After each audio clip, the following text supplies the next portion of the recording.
You know how I be. Last week, Kobe couldn't do without me. You know how I be. Last week, Kobe couldn't do without me. Shaquille O'Neal has been known to get into his fair share of dramas and spats with former and current players in the NBA. But today, we're going to take a look at the worst times that he has disrespected NBA players. Number 7, rap battle, Damian Lillard. Now it's time to be disciplined. It's time to pull up that belt and whoop a little ass. Here we go. Shaquille O'Neal is similar to many other NBA players in the fact that he's known for more than just his time on the court. He's also known as a rapper, an actor, a television host, and a spokesman for many brands.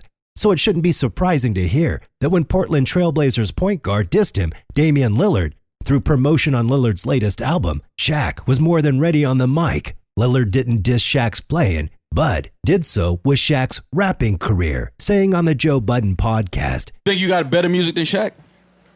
I think I rap better than Shaq. You think so? Okay. Yeah. People weren't looking at it as it was a real rapper. That's Shaq rapping. Shaq responds by releasing a diss track on Lillard. The track contains such lines as "talking like you're Braun and you ain't even Trevor Ariza," and "take your time to respond. There's no hurry. You'll never be Westbrook, never be Curry." Lillard continued on the feud by releasing his own diss track titled "Rain, Rain, Go Away." Things settled down around them and both agreed to a truce. And when they were asked about it today, they said it was all in good fun.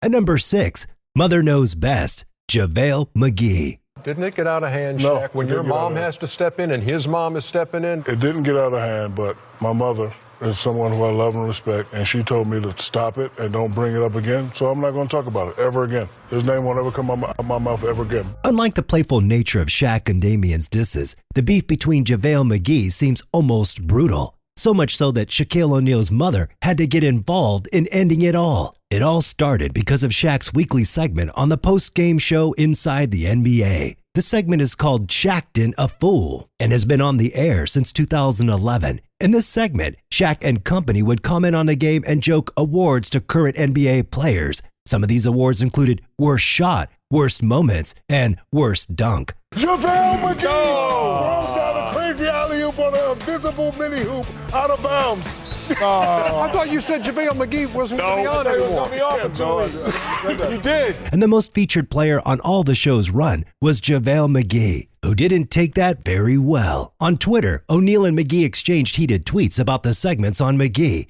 Some of the tweets even included ONeal photoshopping a picture of McGee on a homeless man and calling him bum-ass. It got so venomous that McGee's teammate KD Trey tried to defend against Shaq in an interview. He said, "JaVale, he works extremely hard. He comes in here and done so much for us as a player, and he only wants to be respected just like anybody else. And I understand that Shaq works for a company that wants to do that type of stuff, make fun of players."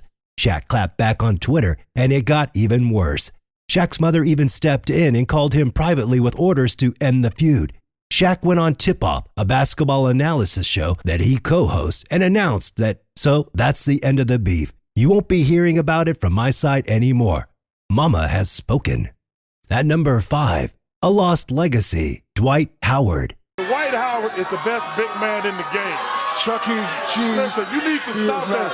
You need to let this Superman hatred go. I ain't got nothing to do with it. A deep disrespect is held between Shaq and Dwight Howard, something that's run on for over a decade and started when Howard was drafted in 2004 to the Orlando Magic. After only a few years, he moved to the Los Angeles Lakers, and in his beginning years, he was nicknamed Superman.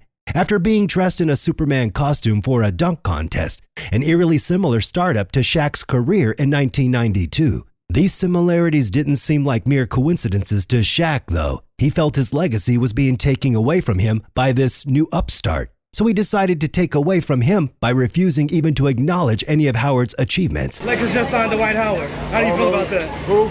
Dwight Howard. You don't know? Whether through bad-mouthing on his show Tip Off or through bringing Howard up in disagreements with other players, Shaq took the replacement to his legacy to heart. Number 4, not enough, James Harden. The next player to be on Shaq's drama radar was James Harden. Harden himself is known to be a bit of a disrespectful player himself, having multiple incidents on and off the court. When Shaq said that Harden didn't give his all to his two former Oklahoma City Thunder and the Houston Rockets, it felt to many like a bit of a karma coming back to him. Shaq went on to keep pushing against Harden, saying that he needed all the help he got from his previous teams to get close to where he supposedly stands now in the rankings, and that it shows in the fact that he couldn't help the team enough to earn any championships or titles. He just didn't show that he could help his team work at a championship level. Within the current 2021-2022 NBA season, Shaq believes that if Harden doesn't win his current team of the Brooklyn Nets a championship, he will just not be good enough to be successful.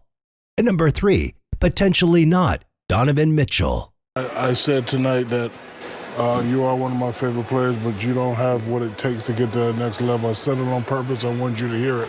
What do you have to say about that? All right. That's it. That's it? All right, that's it. Okay, cool. I mean, I wanted you to hear it. I've been hearing, Shaq, I've been hearing that since my rookie year. You know, I'm just going to get better and do what I do. Good. At the end of the day. Well, that's what I wanted you to hear you say. Yes, Love sir. your game, brother. Keep it up. Appreciate it. Much like Harden, Shaq decided to take on another currently seemingly successful player and disrespected him by underplaying his achievements. And that player is present Utah Jazz shooting guard Donovan Mitchell. Mitchell's team of the Utah Jazz has the best record at the moment for wins, and a lot of that credit publicly is given to Donovan Spida Mitchell himself. However, in the world of commentary on the sport, Shaq is one of the biggest opponents to that. He simply has said that he doesn't believe that Spida could push the Jazz to a championship-level team. This was made so clearly on a live taping of Inside the NBA, a commentary show that plays during game broadcast. And on this broadcast, Shaq conceded that Mitchell was a good player, but he simply doesn't have the potential to take the team and himself to greatness. Shaq repeated himself in front of Mitchell in the post-game interview, and the shooting guard got visibly upset, but he didn't speak out against ONeal. Number 2, co-host drama, Charles Barkley. Another infamous beef that Shaquille O'Neal started was between him and Charles Barkley. This drama, while calmed down, continues today on Tip-Off, where Shaq and Charlie are co-hosts. It all started when Shaq was incredibly disrespectful and threw a punch at Barkley during a 1999 game between O'Neal's Los Angeles Lakers and Barkley's Houston Rockets. It was thrown after Barkley threw the ball at O'Neal's head and was thankfully broken up before things got too violent. They both seem to mostly move past this incident, and since they have retired and joined together on Tip-Off, have become friendly, at least publicly. Game 5. No, because Chuck always interrupt me. Don't interrupt me, Chuck. I'm going to punch you right in your face. I'm telling you. Okay. We're going to be moving some furniture. Okay, I got you. I'm going to throw one of these chicken wings at your fat ass. Okay. You going to sit it like one of, you going to grab it like one of those birds do. You going to do what? Come on, man. Quit Come on, man. Yeah. No, come on, man. You don't want to get on this old cheap suit Kenny got on. Though they will still have rather dramatic banter on the show, from screaming matches to threatening to fight each other on live air physically. For the most part, it seems to be all aimed at the camera and for the audience. And at number 1, we have bad teammate Kobe Bryant. Shaq's most disrespected player in all of his NBA career, and is the most infamous, was with his old teammate Kobe Bryant. The two sniped at each other plenty during their 8 years together on the Los Angeles Lakers. Highlights being when Shaq called himself the only star player on the team, and even did a freestyle diss track in a random bar in New York City days after the NBA Finals in 2008. You know how I be.